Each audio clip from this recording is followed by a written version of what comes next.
Hey everybody, welcome back to another episode of For Checking TV. I'm your host, Doug Lackey. Alongside me is my co-host, Scotty Porterfield. And tonight we are joined by a special guest, Zachary Smith of Around the 412 and DK Pittsburgh Sports. Smitty, how we doing, buddy? Love it. I was hoping when you said Scotty's name, I was like, are we going to get it? Are we going to get it? I was waiting for Every it. time. I Every couldn't time. come in Yep. until we said it.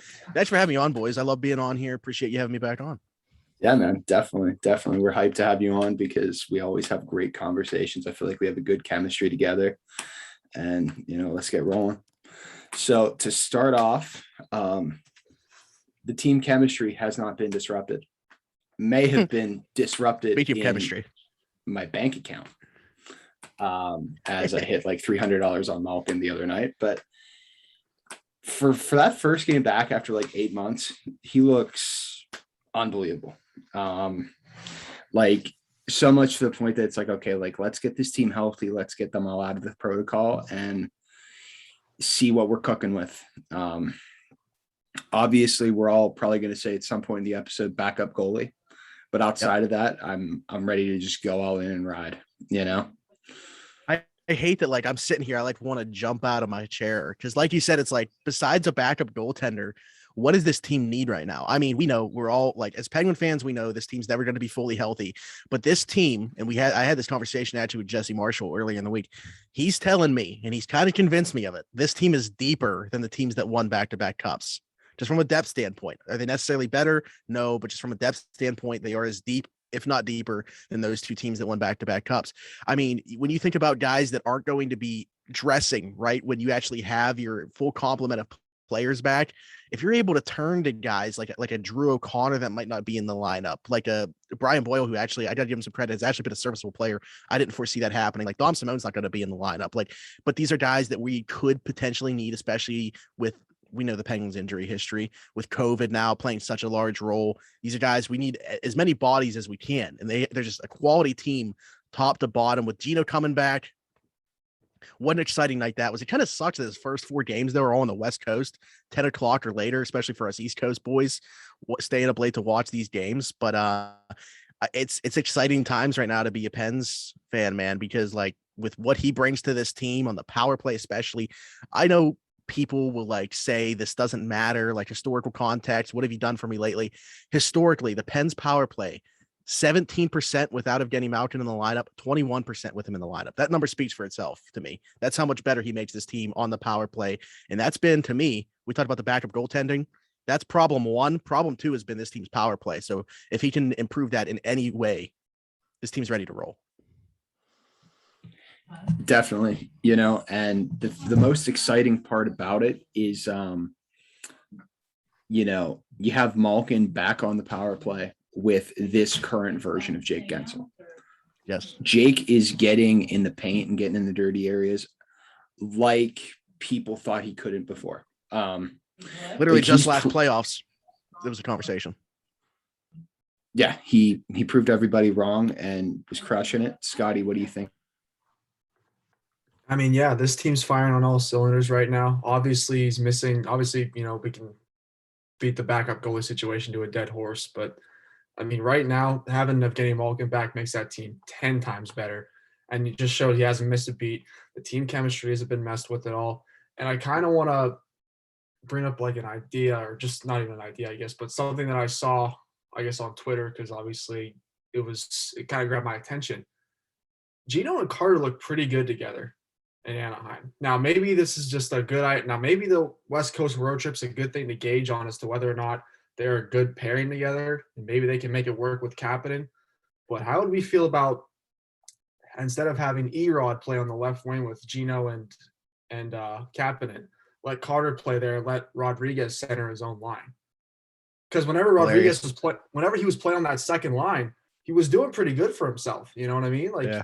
Dougie, we saw it firsthand against San Jose. Granted, it's San Jose, but still, I mean, he handled his own. And I think that you put him with a Danton Heinen or a Drew O'Connor, that's a serviceable third line. That can get the job done. That can definitely mess up the chemistry for a lot of other teams. So what do we think about that? The truth is, go ahead, Spinny. No, I'm so mad because I was going to bring this up. I feel like did you have access to the notes in my phone or something, Strati? No, but at least to start, right? I think that we saw an indication of this just in that game in LA. Like they don't want Gino taking faceoffs right now. He only won one faceoff in the entire game. He only took 4.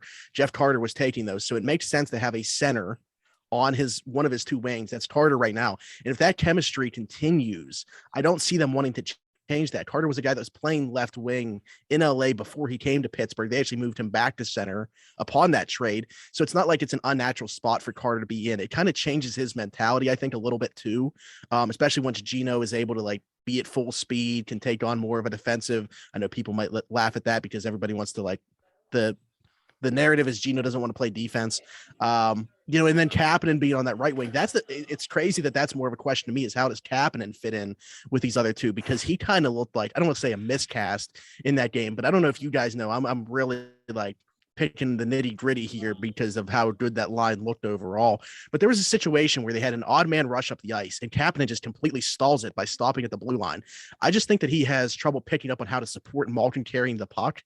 And maybe this is just a short-term thing, but that obviously can't continue.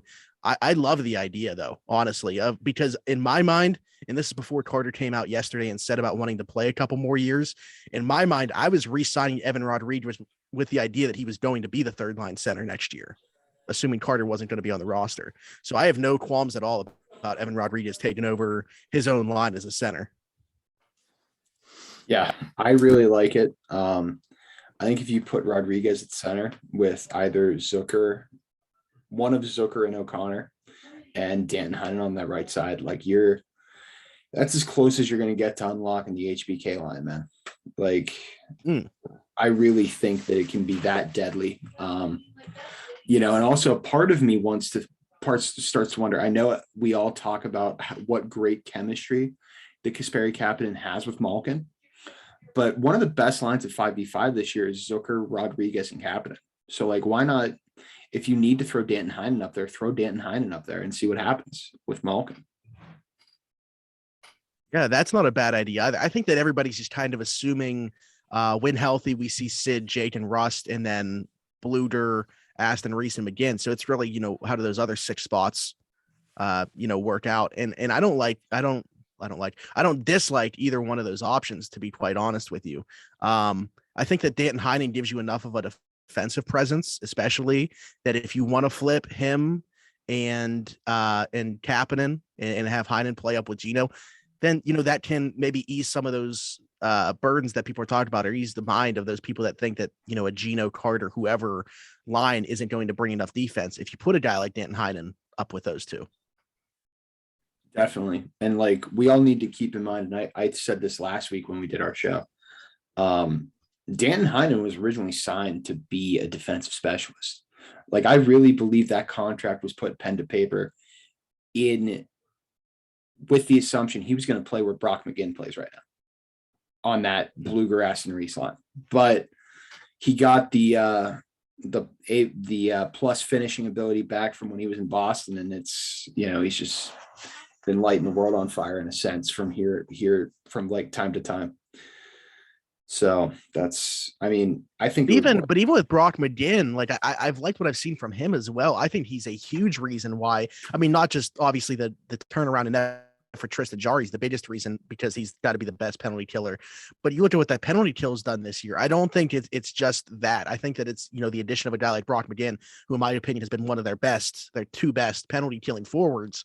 I can't wait till he's able to get back. That was kind of should we talk about that at all? Kind of a funny story. Not that he got COVID, but the dude had to literally just be in a hotel room for 5 days by himself, and then eventually travel back to meet up with the team. Yeah, I was watching. I was actually watching podcasts on Fifth Ave before I started getting prepped for this. So yeah, I heard about that earlier, and I was just like, man. So like he's just like chilling in a hotel room, and then it's like planes, trains, and automobiles getting to wherever they are in California. Yeah, hopefully he had like a balcony or something at his hotel. Yeah. I don't know what he was doing. Dude, I would have lost my mind. I almost quarantined in a hotel once whenever my family had COVID, and I would have went insane. So I can't even imagine. just to give you guys an idea, because I had to quarantine last season we had a COVID outbreak on our baseball team here at Waynesburg, and I had to quarantine in my dorm by myself for like an entire week.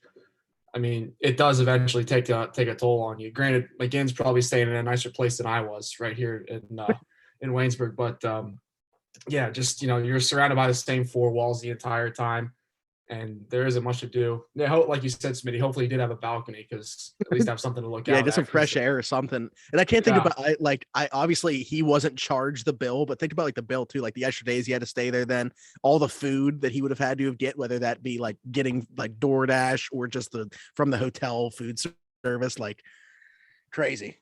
Yeah, it's a lot of things that go into it. And I just want to But touch on it he's real back quick with because you team, brought so. him up, Smitty. Yeah, very true. The guy that I feel like has kind of been glossed over a little bit now that everyone's starting to come back to the lineup, but is still probably one of, if not the most important parts of the team, is Tristan Jarry, two-time All-Star now, by the way. Thanks for coming. What a great job by him. What a bounce back. I mean, I've talked about it with Dougie plenty of times on here.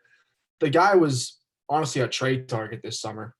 I mean, everybody wanted him out of Pittsburgh, if we're just being honest. No one wanted him here. And now all of a sudden here he is with an incredible bounce back season, and now with a chance to, now he's an all-star again, and now he seems like he's poised enough that he could potentially lead the Penguins into another playoff series and maybe even steal one if they need to. So what a great year he's been having. Hopefully it continues into the second half.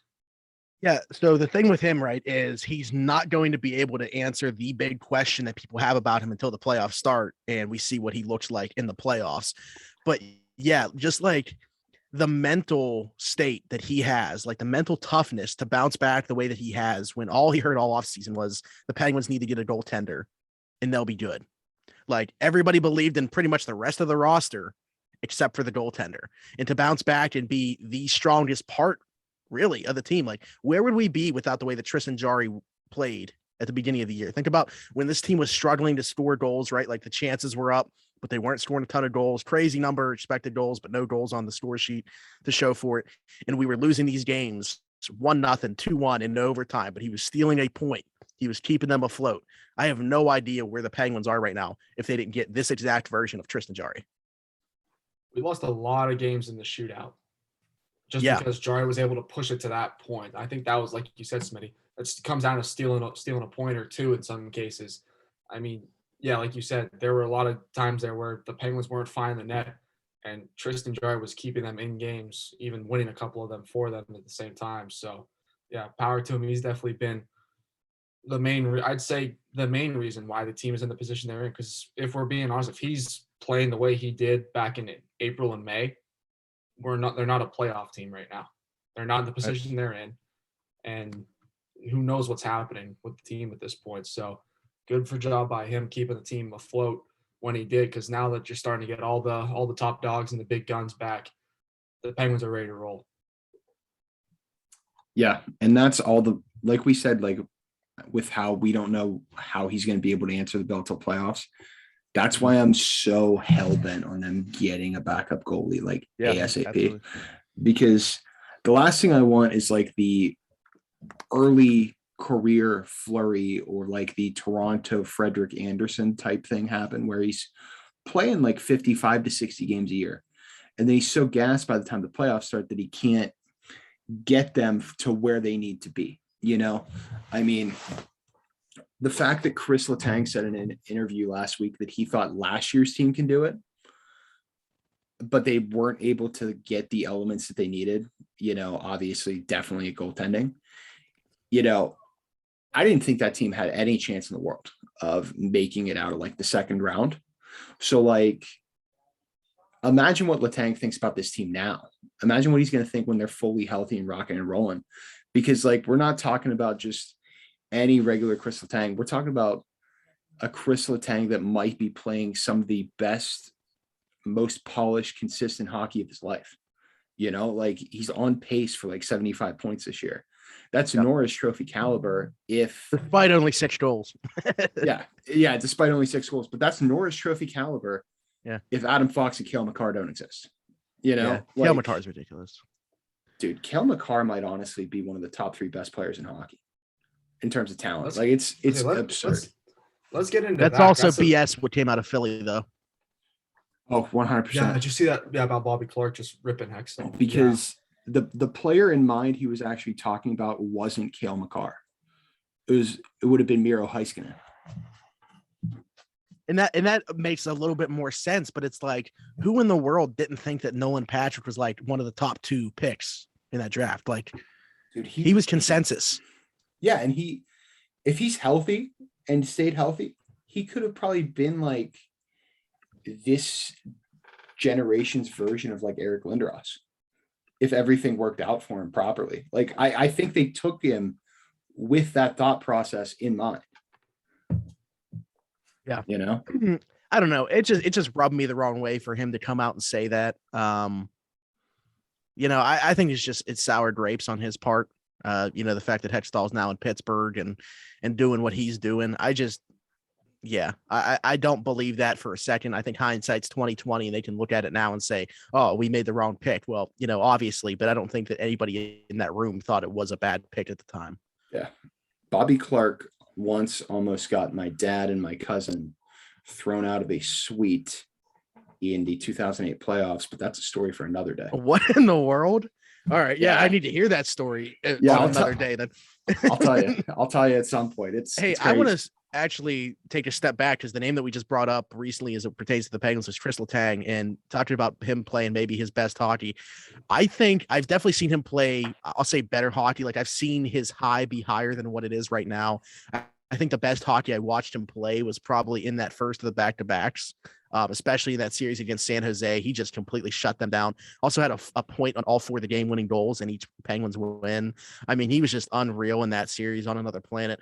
But what I will say is what we're getting from Chris Letang right now is essentially the same offensive player without making that big mistake that everybody wants to rip him for. Like, this is what everybody wants from Chris Letang. I did not expect his game to age so beautifully, but I think it's just a testament to his cardio and work ethic that he is playing like this at the age that he is, and very deserving of a contract extension. Just what we've seen from Chris Letang this year, I don't think it's, like I said, the best hockey that I've seen him play, but I'm more impressed with him now than I ever been, just because of how we're watching his game translate and just the minor tweaks to his game to be able to age the way that he has. Definitely, you know, and honestly, I just want to say the same could probably be said for Mike Matheson as well. Yeah, honestly. Yeah, he's another one. Like, I swear, like him and Ruido together are dynamite. And we all thought that him and Cece together were sick because it was just 2 guys that were historically bad, just balling out together. But like, yeah, I think that's a nice thing. And that's a testament to both Todd Reardon and Mike Sullivan and like the system that they run and how tight of a ship it can be at times, that you get 2 guys of that talent level to just buy in and play as much of mistake-free hockey as they possibly can. And honestly, like, if that's the case, this team can go places, you know, and that I feel like with what we just said, we could shut down the Malkin's going to kill the system thing as well, because Gino's going to buy in. Like, he's there. I think Mike Sullivan, in terms of like getting the most out of Gino, I think Mike Sullivan's probably the best coach in Malkin's career at that, you know, because Sully isn't going to take it. Like, he's not going to deal with it. And honestly, like, if they're able to keep things going and keep it as tight of a ship as it's been, like, we're really starting to be cooking with something here going into the spring. I think, and you guys, again, you know, this is as a Penguins fan, so the bias could come through here. I think you'd be hard pressed to find a better coach in the NHL than Mike Sullivan. I think the buy-in that he gets from the players, we see it with the stars or without the stars in the lineup. Everybody buys in and plays the system perfectly. It's crazy to me because you see the quick turnaround with NHL coaching tenures, right? Like, very few guys in the NHL and the coaching ranks have long tenures anymore because the message gets stale so quick. It's kind of crazy that Sullivan has been around as long as he has, just because it seems like it was yesterday when he was hired, but he's been around much longer than the average coach lasts in the NHL. And he's doing it with a core of players that we obviously love them. We love everything that they've done for us. They're not necessarily easy to coach. And we've seen the message get stale very shortly for some other coaches, right? We saw how quickly things went south with Dan Bylsma. Mike Johnson was a disaster from the beginning, so I don't even know if we should include him. Michelle Therrien, right? These guys, they're not bad hockey coaches, but it's just after time the message got stale, and that hasn't happened with Sullivan. I don't think that we see it happen with Sullivan. And to your point, Dougie, about Todd Reardon, I think it was a blessing in disguise for him to be able to come back. I wasn't too sure about it on the surface when they brought him back. Obviously, things didn't work out that well with him as the head coach of the Capitals. But what he's done for this team from a special team standpoint and with the defensive core, also, like he even touched on it, just very blessed that they've been able to, for the most part, be able to keep the same six on the defensive core out there. They're unreal. Those three pairings all together, especially now that Brian Dumoulin's found his game, because he's playing at a better level too. Because at the beginning of the year, he stunk, but he's back. Yeah, let's take it from there, because this is the closest we've gotten to like peak 2016, 2017 Dumo. Yeah. Like that goal in Dallas with Letang playing at the level he is. Exactly. Like he's going as Letang is going, and that is going to be a very underrated element to this entire puzzle if they're able to win a playoff round and then go on a run. Because for sure, it got to a point where we were at a point earlier this year where the only defenseman we were really worried about was Brian Dumoulin. Like I was having the thoughts of, okay, if this guy still isn't doing well by January or February, you look to move him out at the deadline and you try to get a better defenseman in return or something, or someone that would fit better with Letang. Thank God he found his game, because I wasn't ready to embark on that journey yet. And, we're still kicking. Yeah, there was definitely a point during the year, and obviously, like you said it, we talked about it, where we were having the hypothetical Brian Dumoulin trades. And it's good to see that he got his game back together now, and he's starting to, mesh again with Letang like we've seen him do in the past. But going back to your point, Smitty, because I really like what you said about Mike Sullivan. I remember reading a quote from Larry Bird, and he was talking about how, it seems like with a team in a professional setting, a coach only has about a 3-year window where he can really maximize with his team before the message gets stale, like you said, or where they start tuning him out. That hasn't happened with Mike Sullivan. And it's honestly surprising when you think about it. We look at other coaches like you said, Michelle Therrien was one who had short-term success, but once again, he had a short shelf life. He was gone after 4 or 5 years, however long it was. Dan Bylsma, had the run for a little bit there, and then again, things just wore out. So to see that Sully has had that grasp on the team and to continue to have it, power to him, man. It's great, because obviously it didn't seem like that was going to be the case for at least in a couple of recent years there back in 2019. Maybe that was, they were starting to lose him. And now to see where the team's at, it's a good spot to be in. See, I know that everybody, you mentioned the 2019 series, that sweep against the Islanders, absolutely awful. I think people really still have the bad taste, though, from the bubble series versus the Canadians, because there's no reason that team should have lost that series.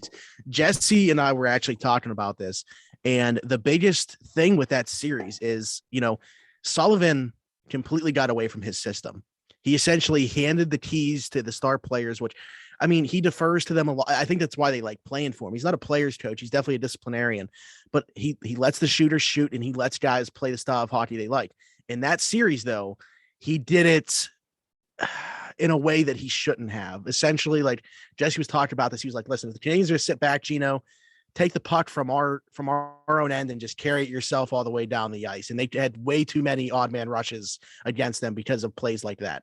But I think that the biggest thing that you notice with this team is, even with coaches that have short-term success and get their teams to buy in for a little bit of time, like that's all fine and dandy. You can capitalize on that. I would say that that's probably more of what this team was, under Dan Bylsma. What they are under Mike Sullivan, though, is a team that has not just completely bought in, but now looks and completely matches their coach's identity from top to bottom. Yep. Just from a roster standpoint, literally every player on this roster, every forward, every defenseman, they mirror Mike Sullivan's identity with the way that they play hockey. And that's why they're so good. No doubt. Definitely, and the way that everything's working right now with what you just said is what makes me feel so comfortable, where it's like, okay, like if O'Connor, Boyle, Simone, Casper Bjorkfist, I could go down the list. If any of those guys need to get a game or two in the playoffs, I'm not going to freak out about it. Like, I'm not even going to sweat it, because, a lot of us will remember a time where, it's a Sunday afternoon game in the playoffs. And especially in 17, whenever Archibald and Rowney were both as consistent as they were in the Ottawa series specifically, like where you're like, you're looking at the lineup, you're just like, okay, why the hell is Carl Hagelin scratched? And then like Rowney or Archibald will go out and have a big moment. Like, people talk about that one shift in the Ottawa game where they blew them out like 7 or 8-0, where they had the puck in the offensive zone for like 3.5 minutes. Yeah. All of that was basically quarterbacked by Carter Rowney. And like, it's little things like that where, if you're able to have these healthy scratch guys or these black aces or taxi squad players come in and be able to buy in and make an impact, whether it be something minor, like that's the biggest thing. And that's what makes me believe this is much more different than a lot of the years that we've seen in the Crosby Malkin era. Like, I'm to a point now where I'll put this fully healthy forward and defense group up against any roster in the Crosby Malkin era. Like, I think they're that good. Yeah, I really like the 2018 team. I think that they just ran out of gas, but I think that they definitely, and it was Washington's time. Like, Washington was really good too. But that Penguins team, I think, could have three-peated. They just ran out of gas and ran into, obviously, the team that was the best team in hockey in the second round. But beyond that, like, teams that didn't win the cups, I think this is a better team than any of them, for sure. And even teams that won cups, right? Like we're saying right now, they very well could be deeper. Now, do they stay as healthy as, like, the Penguins? We know historically aren't healthy. They even didn't have Chris Letang in that second cup run or the back-to-backs. But like that first one, for the most part, were able to stay healthy. Can they do that again? Especially now that COVID is such a big factor. It's going to be interesting to see, but just from a talent and depth standpoint, this team's right there with anybody. Like, it's hard not to get excited. If your backup goalie is the only problem with the team, like, how are you not, like, just jumping for joy knowing that essentially you need to trade like a mid-round pick to get what your team needs, the only need on your roster right now? Yeah. And let's talk about that, because honestly, I wouldn't trade Casey DeSmith in the trade for the goalie, or for a potential backup goalie. I wouldn't mind keeping Casey DeSmith in the organization for the rest of the year and then reassessing in the offseason once his contract's up.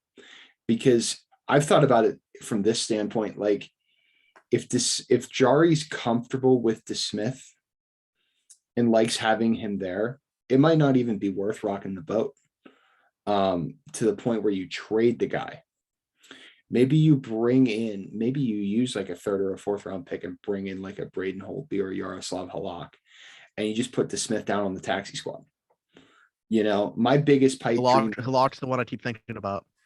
I think about him a lot, and the other one I think about a lot is Jonas Korpisalo in Columbus. I feel like he played really, really well for them in the bubble, so much to the point that there were people that I think thought that he'd be able to supplant Elvis Merzlikins. But I think if you trade for him and you get him with Andy Chiodo right away, you could help him and get his game to a higher gear. So then it's no longer a backup scenario. It can be a potential 1A, 1B down the stretch, giving Jari time and giving Jari those games of rest so that he can be your number one in the playoffs. So real quick, if we're talking backup goalies, obviously there's a big name in Boston that just came back. Tuukka Rask just made his return back overseas. So now you figure there's got to be an odd man out now that Rask is back. Wayman. If you were to make an offer to Cam Neely and the Bruins, what would you be willing to give up for Jeremy Swayman? I don't know that Boston's going to trade because Rask is really. I feel like it's more of like a sentimental thing. Like I'm surprised that he's back, honestly, especially after they brought in Linus Ullmark. I thought that was kind of it. Like it was just to be him and Swayman. I mean, if they're interested in trading Swayman, I think that's an interesting route to go. I mean, I think it's something that you at least look into. You know what I'm saying? I get what you're saying. It's maybe it could just be like it could be like a Ben Roethlisberger deal. Hey, he's on his last ride, whatever. Right. But I think, with Tuukka Rask, maybe he doesn't plan on leaving just yet. Maybe he just didn't feel like showing up to training camp. I don't know. But I think it's more about what does Swayman want, because now he's seen Linus Ullmark take over that starting, but he's not going to come to Pittsburgh. I almost think that I think it's almost a situation where I don't necessarily think that his long-term future is in Boston. I could see him going somewhere else, but I think it will be a different team that inquires on him instead of Pittsburgh, just because I think it's going to be a team that's actually looking for a starter, or at least a true like 1A, 1B situation. Here we're looking for a guy to take some of the workload away from Jari, but I don't think a true 1B. Okay, so Jeremy Swayman's waiver exempt. He's just going to go down to Providence. He is, right now. But I don't know. I think I think it's just going to be a 1-year thing with Tuukka. Send him off into the sunset, because I still think long term Jeremy Swayman's their number one. Really? Yeah, I do. I think that it might take a little longer than usual. Like, think about how long it took for the Stars to get Jake Ottinger going. That's a guy that's been in their organization for probably like a good 5-6 years now, but they finally have him comfortable and acclimated, so much to the point that he's already supplanted Anton Khudobin and has Khudobin playing in the AHL. People brought his name up. Yeah, him too. It's tough because I don't know how you make it work with the cap, because I'm not going to pay it back. I wouldn't want them paying a backup goalie 3.5, especially because he's under contract for next year too. Right. You guys had Nick Berlansky on here, but he was actually the one that put out the mock, and it was actually Jason Zucker going the other way. And I'm like, man, does either team really want to take on that cap situation? That's the thing. Yeah, it's tough. The only way that works is if they retain salary, plain and simple. I think that's the only way that deal works, is if Dallas does retain salary. And from the reports that I've read about it, it seems like that's the consensus around the league, is that if they do try and move Khudobin, Dallas is going to have to eat some of that. So that's on them, obviously. I mean, or they don't eat it and they're essentially getting nothing back. But I think they would probably rather eat some of it and get a third out of it, as opposed to getting pretty much nothing. Mm-hmm. Yeah, definitely. I'm looking at someone's stats right now to make sure that I want to say this. I don't want to say it. Never mind. Well, how do we feel about just giving Louis Domingue a shot? I don't think Mike Sullivan feels like giving Louis Domingue a shot. It doesn't seem like it, right? Because he could easily start one of these games on the West Coast, but it's literally unless there's a back-to-back, it's Tristan Jarry the entire way, which scares me. What it's going to be like down the road. Exactly. And I mean, Taylor Haas has said some stuff about it as well, where it's she thinks that it looks like Sullivan doesn't trust him. And, who knows? Yeah. I mean, plus with this team having, they're going to have space to work with at the deadline. They could get really creative, I feel in terms of just bringing on a backup goalie. Yeah, with the Pens cap situation right now, this isn't a situation where okay, we have to settle for this guy. If you really want to go out and get a quality backup, they can make it work. I mean, I just want to come out and say it. You know how last year we got Jeff Carter at 50% retained and nobody saw it coming? Right. What if we did that with Jonathan Quick? Yeah, I mean, 50% retained to be the backup. I guess I don't hate it. And obviously you have the Hextall connection, which is why everybody was trying to link it in the offseason. Well, see, here's the problem. Now we do see it coming. So now it can't happen like the Jeff Carter situation. But yeah, I mean, I actually have no idea what he looks like this year at all. I mean, that Cal Peterson's been played a lot more recently, right? Yeah, he has. Jonathan Quick. We're about to be playing them. I know that this is going to come out tomorrow, but like as of recording this, that's who's starting against the Penguins. Oh, it is Quick. Okay. Yeah. Quick has a 921. And Quick hasn't played terribly this year. Yeah. No, it doesn't look like he's been and too he's bad. 10, 8, and 4. So yeah, he's been fairly decent for the LA Kings this year. So yeah. Boy. You know, and that could be something that you can use Zucker for. Obviously has the playoff pedigree as well. I mean, if you're really, we're obviously a little bit worried about what Jari does in those moments. I mean, to have a guy like that, that's won multiple Stanley Cups on the bench. Yeah, been there, done that.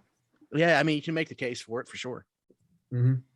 Yeah, I thought about Jake Allen today too, but like at the same time, it's like, how many assets do you want to flush down the toilet? What is that? What's his? Do we know what his injury is yet? Is anything significant? I haven't seen anything. I think he's still getting evaluated potentially. And also at the same time with that situation too, like you don't know if Carey Price is going to have something happen again, because obviously he's got an injury history and he does, and he took time to step away from the game to reevaluate his mental health and whatnot.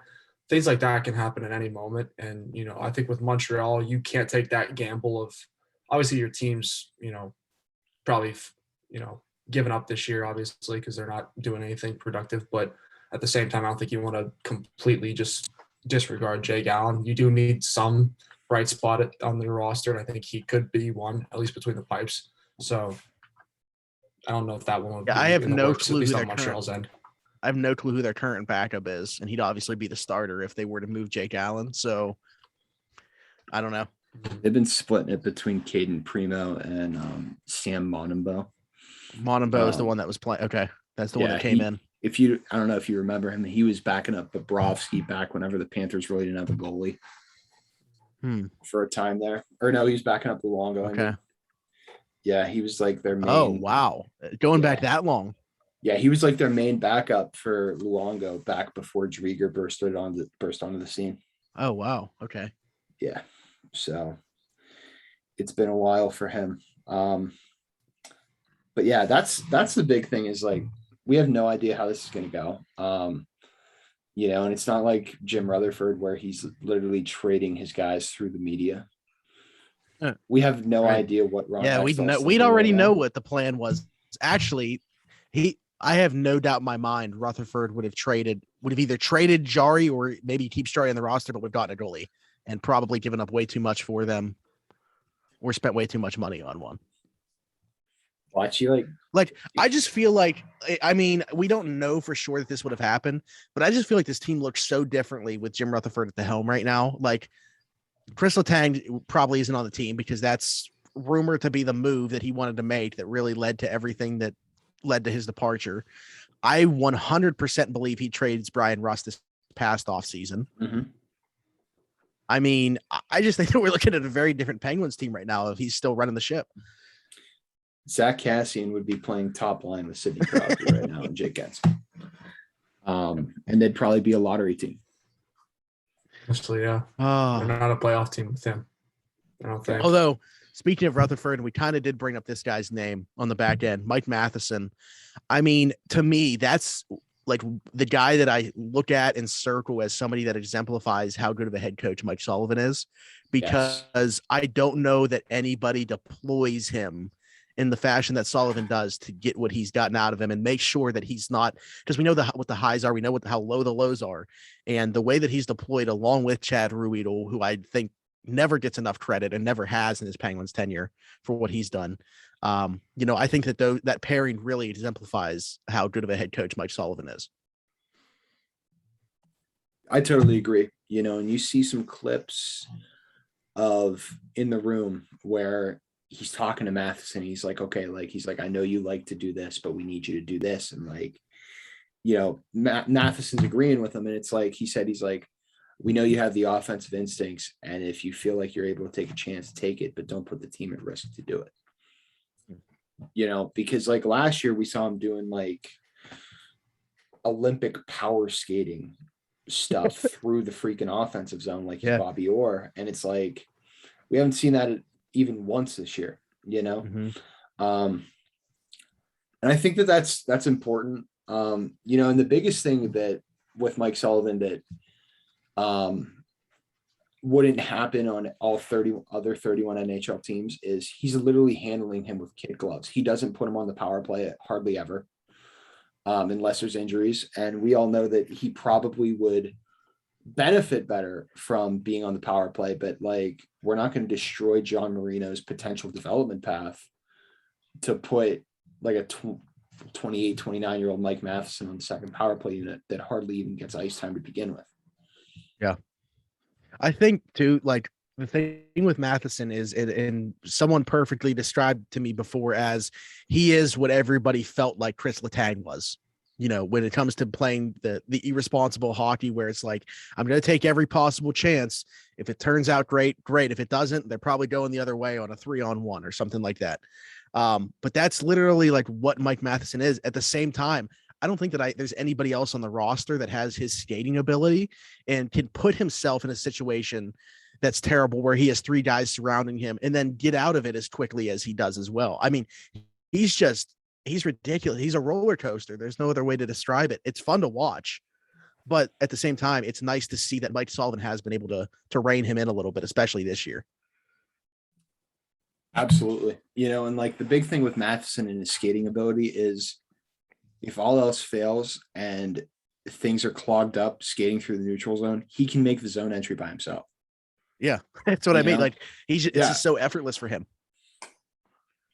Definitely. And another big thing we need to talk about is like how good Chad Ruhwedel's been.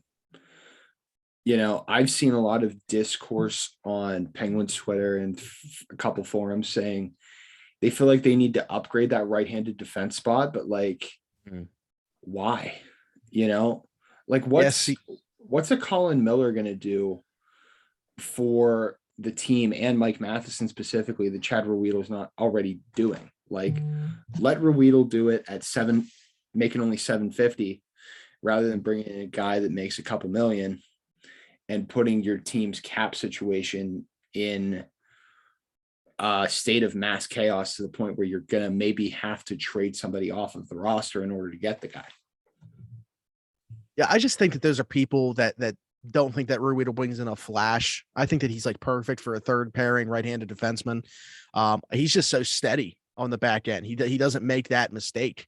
I could see the argument maybe for bringing in the right shot defenseman for depth purposes. If you don't really trust like a Mark Friedman, although I mean Sullivan obviously really likes Friedman's versatility, but they're definitely deeper on the left side of the defense. So if they were to bring in another right shot defenseman, it would make sense, but not somebody to replace Ruhwedel, in my opinion. Going back to last year, when Cody Ceci had a really, really solid season, and then obviously got paid by Edmonton. I was like, okay, listen, that's great and all. I wouldn't have minded Cody Ceci coming back, but Chad Ruhwedel's been in the press box and can give you pretty much this exact same type of play, the same steady presence to go along with Mike Matheson. So I love that he's had a consistent presence in the top 6 because he deserves it. I mean, he was obviously a great luxury to have as a number 7, but he deserves to be in the top 6.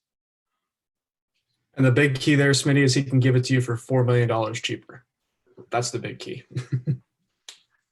Exactly. Yes, 100%. Yeah. Exactly. And no long-term commitment. Also, yep. Yeah, definitely. And, if we're bringing in right-handed defense depth, it doesn't have to be a big thing. You don't have to crap away a bunch of assets for it. Literally, all you need is somebody like Luke Shen.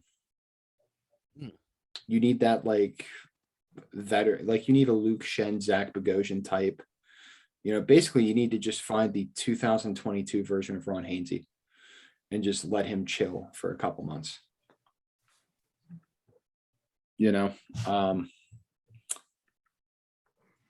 honestly, but like the team's in amazing shape and it's a great time to be a Penguins fan. They're firing on all cylinders. And once they get these couple guys back from the COVID list, it can only go up from here, and I know a lot of people may forget that Jason Zucker exists from time to time, but he practiced today in a regular black contact jersey, and he is well on his way to making the comeback. So, maybe having Zucker in a reduced role gets him going. And if not, who knows? That might be something that you potentially deal with at the trade deadline, but who knows? Like, you don't know what his value is, and you don't know whether or not you're going to have to retain salary or whatnot. But, I would think that a team would take a chance on Jason Zucker, especially a team out in the Western Conference. Yeah. I mean, when you have the body of work that he does, really, it's just going to come down to how much he's making, right? Like, I don't know what the return we're looking at would be, but are the Pens going to have to eat cap to get anything in return, or like a decent return? Or, what are we looking at? Is it like a true hockey trade piece for piece? I don't know. I know that unfortunately, the Jason Zucker Penguins marriage hasn't been as expected. Not that he's been a bad player, but everybody just can't get their eyes off that cap number. I think if you were to switch his cap number with a guy like Brian Rust or something like that, everybody would be completely fine with it. But when you're making $5.5 million and not scoring goals, no one cares that you're, driving play when you're on the ice. When I say no one, I mean, the common fans that aren't going to look at that stuff. But yeah, he's not been a $5.5 million player, which I think probably goes without saying, but I don't think he's a bad hockey player by any means. Exactly. And part of me thinks you just hold on to him and hope he has a good playoff, because, if you have a deep, I thought he was pretty decent last playoff. So, I mean, I thought he was okay there. too. Yeah.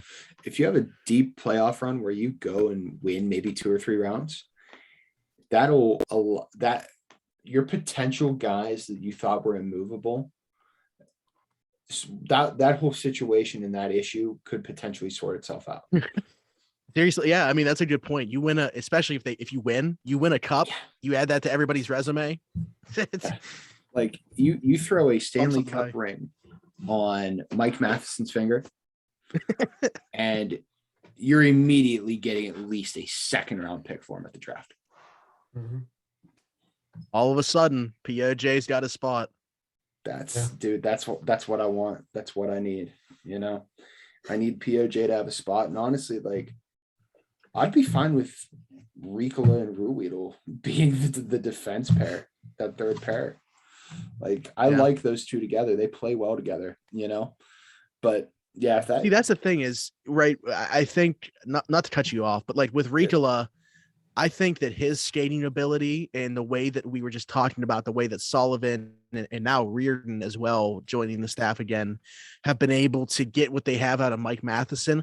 I think you can kind of use that as a blueprint, not to say that it just seems like Ricola is like a forgotten commodity at this point. So maybe this is like me talking in hindsight here, but that should have been the blueprint for how you coach a guy like Juuso Ricola, who has that skating ability and that offensive zone, just presence that he offers, and trying to figure out how do we get the most out of this guy defensively in our own end? How do we deploy this guy?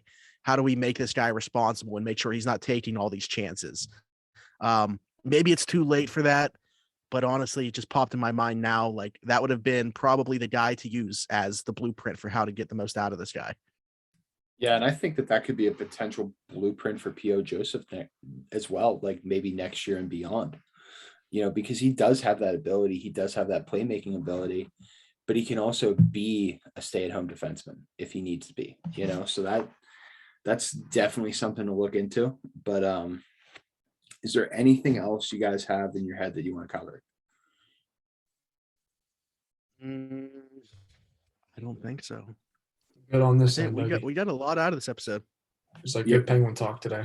We really did. It flowed really well. It went really well. So, all right, Smitty, what do you have coming up on Around the 412? And I'm going to let you take a moment to plug anything you got coming up in your social medias and all that. Try to think if we have anything specific coming up. Well, hopefully we're not recapping the Steelers season on our next episode. Hopefully we got another game to play after Sunday night in Kansas City. They need to pull off a miracle, but hey, I don't know. Are they going to have some reinforcements in the form of Juju Smith-Schuster? We'll see. That's pretty wild that he practiced today, but I think it might just be keeping Kansas City on its toes. making them prepare a little bit, but we'll see. But yeah, you can find us at Around the 412. You can find me at Zachary Smith PGH on Twitter. Last time I was on here, I think it was Zachary Smith 412, but had to change the handle up a little bit, add some flair. You can also find us on YouTube at Around the 412. I host 2 other shows called Platt's Picks and the Fantasy Football Show that we do as well. Our show comes out every Monday, 2 p.m. Eastern on the DT Pittsburgh Sports YouTube channel. You can find all the independent podcasts, all the staff podcasts, all the Pittsburgh sports content, besides Forechecking TV, obviously, that you need in your life. Other than that, I don't think I got anything else, man. It's been a blast. Awesome, man. Thank you for coming on. So, of course, right. Appreciate you guys.